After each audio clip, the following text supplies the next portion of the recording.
জয় গুরু দাদা ও মায়েরা, আজ আপনাদের বলবো অতুলদা বলে একজন ভক্ত শ্রী ঠাকুরকে প্রশ্ন করেছিলেন, অদীক্ষিত অবস্থায় নাম করা ও দীক্ষিত হয়ে নাম করা এই দুইয়ের মধ্যে তফাৎ কী?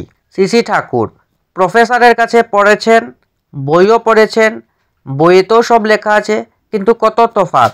আচার্য বা ঋত্বিক নাম দেন আর সেই সঙ্গে প্রেরণা দেন, এর ভিতর দিয়ে সঞ্চারণা হয়।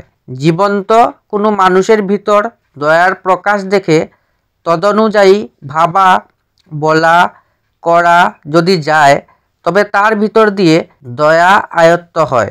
সবেই গুরুগম্য। বই মানুষ নয়, বই কতগুলি লিপি, সেগুলি একটা বুদ্ধিগত ধারণা দেয়, কিন্তু ওই ধারণা সম্পর্কে একটা জীবন্ত প্রেরণা নিয়ে আমাদের ইন্দ্রিয়গোচর হয় না। একটা নাটক পড়ে যা বোধ করা যায় আর সুদক্ষ অভিনেতারা যখন অভিনয় করে তা দেখে যে বোধ হয়, এই দুয়ের মধ্যে কিন্তু আসমান জমিন ফারাক। সেই জন্য আচরণসিদ্ধ আচার্যকে ধরতে হয়, শ্রদ্ধার সঙ্গে তার সঙ্গ ও সেবা করতে হয়। তার প্রত্যেকটি চলা, বলা, করা ও অভিব্যক্তির ভিতর ধর্ম হাত পা মেলে হেঁটে বেড়ায়।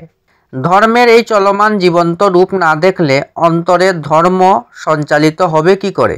তবে ওই মানুষটির উপর যদি টান না গজায়, তাকে দিয়ে যদি প্রবৃত্তি চাহিদা পূরণের ধান্দা থাকে, তাহলে কিন্তু লাভ হয় না। তাই আছে, কোটি জন্ম করে যদি নাম সংকীর্তন, তথাপি না পায় কেহ ব্রজেন্দ্র নন্দন। ইষ্টানুরাগ নেই, ইষ্টে অনুরক্ত হতেও চায় না। নাম করার সুফলের কথা শুনে প্রবৃত্তি স্বার্থের খাতিরে যান্ত্রিকভাবে নাম করে যায়, তাদের সম্বন্ধে এই কথা। কারণ নামের ফল তারা লাভজনকভাবে নিয়ন্ত্রণ করতে পারে না, প্রবৃত্তির ফুটো দিয়ে হুড় হুড় করে বেরিয়ে যায়। তাই মূল জিনিস হলো ভক্তি, অর্থাৎ ইষ্টার্থ পরায়ণতা। অতুলদা আবারও বললেন, বই পড়েও তো জ্ঞান হয়। শ্রী ঠাকুর, যতটুকু হয় ততটুকু হয়।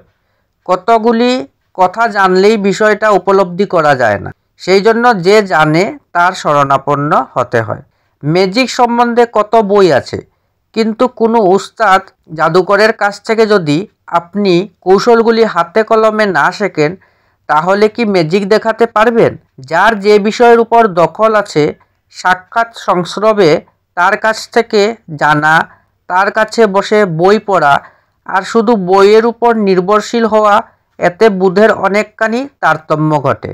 পড়ার থেকে করার ভিতর দিয়ে জানা যায় বেশি। গবেষণাগারের সহকারীরা না পড়েও কত জানে, ওর সঙ্গে যদি পড়ে তাহলে তো কথাই নেই। কুমুদিনী বাবু সহকারীর কথা না শুনে চোখ খোয়ালেন। তার ধারণা ছিল ওরা আর কতটুকু জানে। কত গিন্নিবান্নি আছে পাক প্রণালীর নামও জানে না, অথচ কত ভালো রান্না করে। তারা মূর্খ বলে তাদের কাছে কিছু না শুনে মিলে। পাক প্রণালীতে লেখা দেখে পদ্ধতি অনুযায়ী রান্না করে দেখেন যেন তাতে কেমন স্বাদ হয়। সেই জন্য জ্ঞানমূর্তি যিনি, তাকে ধরতে হয়, নইলে জানাটা সত্তার অবিচ্ছেদ্য অংশ হয়ে ওঠে না, আলগা ঝুলে থাকে। পুষা পাখির কেষ্ট বুলি শেখার মতো হয়, সংকটের সময় ওই বুলি ভুল হয়ে যায়। এটি শ্রী ঠাকুরের আলোচনা প্রসঙ্গে ষষ্ঠ খণ্ড, 11ই পৌষ বুধবার 1352, ইংরাজি 26 তারিখ 12 মাস 1945 সন থেকে সংগ্রহ করা হয়েছে। জয় গুরু।